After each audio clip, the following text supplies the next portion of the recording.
Terima kasih. Assalamualaikum warahmatullahi wabarakatuh. Saya Pak Mahasiswa, dosen dari di S1 Perawatan, Departemen Komunitas. Dengan ini kami akan menyampaikan terkait dengan penanganan kedaruratan pada kejang demam pada anak di keluarga. Ya. Ini selama ini bagaimana kasus-kasus selama ini yang ada di keluarga itu sangat tinggi. Sehingga nanti bagaimana keluarga itu bisa melakukan penanganan dengan cara baik dan tenang. Selama ini kasus-kasus yang terjadi di keluarga itu eh, sangat tinggi karena kadang-kadang keluarga itu belum bisa menangani dengan cara benar. Apa sih itu kejang demam itu? Selama ini dalam masyarakat itu kadang-kadang kejang demam itu kadang-kadang itu dianggap sepele. Dan selama ini kalau kita lihat bagaimana eh, penanganan kedaruratan pada demam itu harus secara benar dan sehat. Kita lihat kejang demam merupakan kebangkitan dari kejang yang timbul pada akibat anak umur 6 bulan sampai 5 tahun. Kadang ini sering terjadi, yang mana suhu di atas daripada 36 derajat Celcius. Selama ini kita lihat eh, dari suasana atau akalnya dari suatu yang selama ini menjadi panas. Eh, Kejadiannya selama ini kejadian pada anak umur 6 bulan sampai 5 tahun itu berkisar sampai 2 sampai 5% pada anak. Hmm.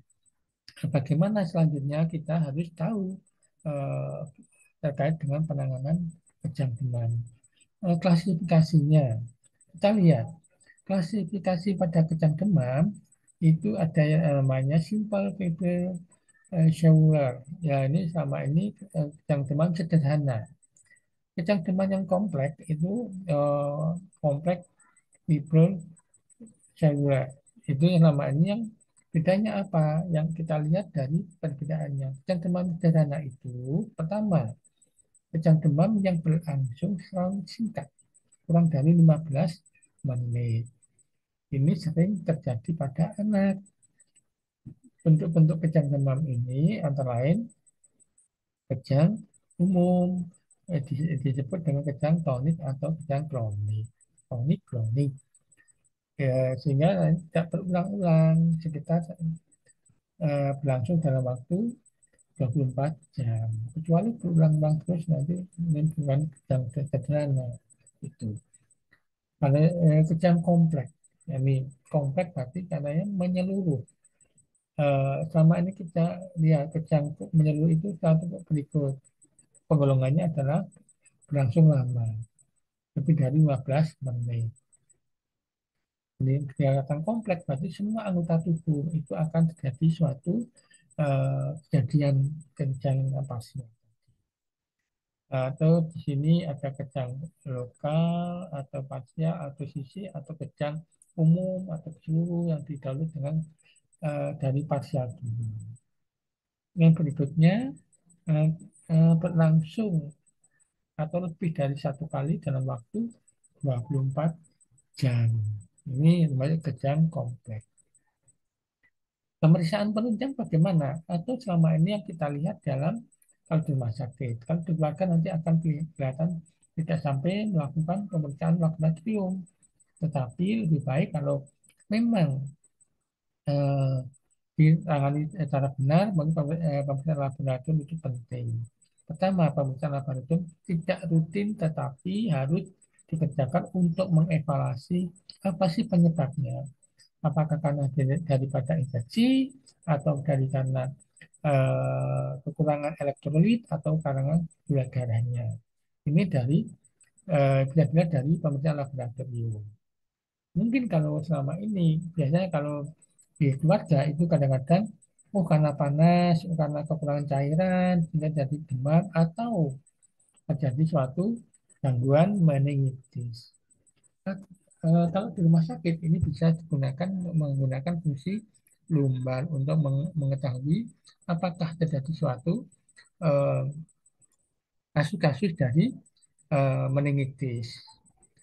Yang kedua adalah eh, eh, EKG elektroencephalography ini digunakan kejang demam untuk menentukan adanya tempat kejang di otak ya.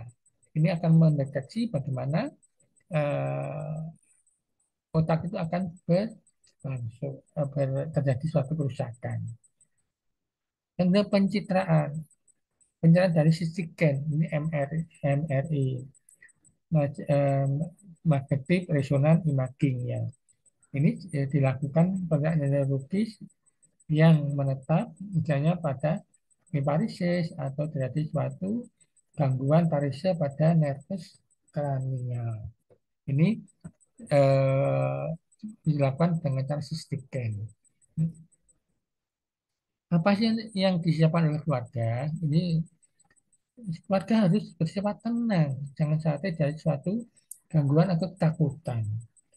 Eh, dapat didapatkan alat untuk menahan lidah seperti sendok atau garpu. Untuk siapkanlah, siapkan alat untuk menahan lidah atau sendok yang selama ini untuk menahan sehingga jalan napasnya itu menjadi lancar atau tidak tersumbat.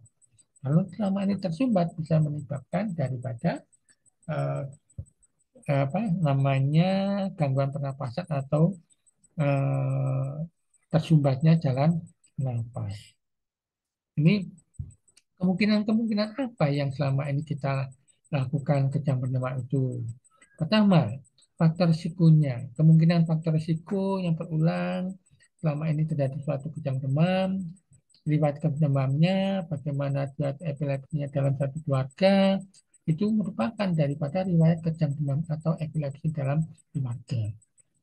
Yang kedua adalah masalah usia kurang dari 12 bulan. Itu sangat kemungkinan beresiko menjadi suatu masalah. Karena selama ini umur 12 bulan, kurang dari 12 bulan itu merupakan eh, masalah-masalah itu masih rentan.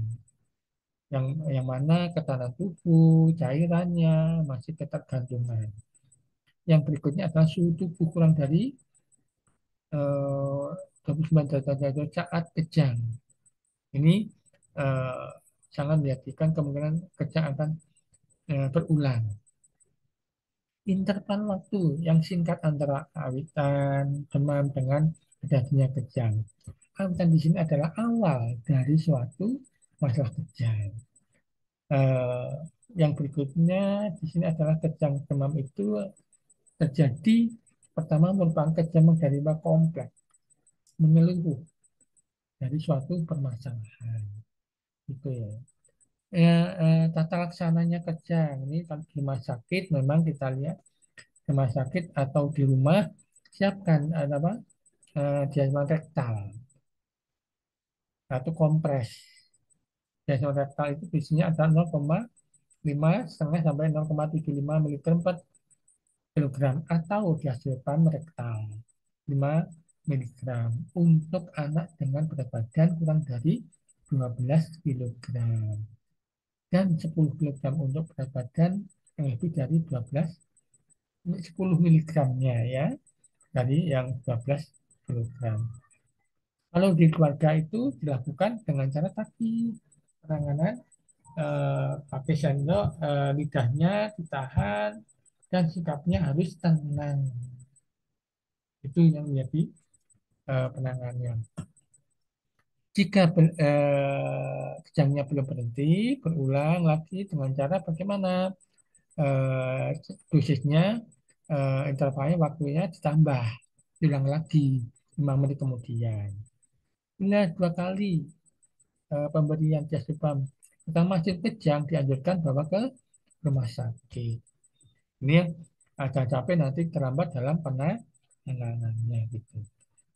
Eh, Sekian itu yang bisa saya sampaikan. Mudah-mudahan nanti bermanfaat pada keluarga yang selama ini adalah penting untuk menjadikan penanganan atau dalam keluarga tadi. Sehingga keluarga perlu bagaimana penanganan tersebut bisa dilakukan. Itu yang bisa saya sampaikan. Terima kasih. Assalamualaikum warahmatullahi wabarakatuh.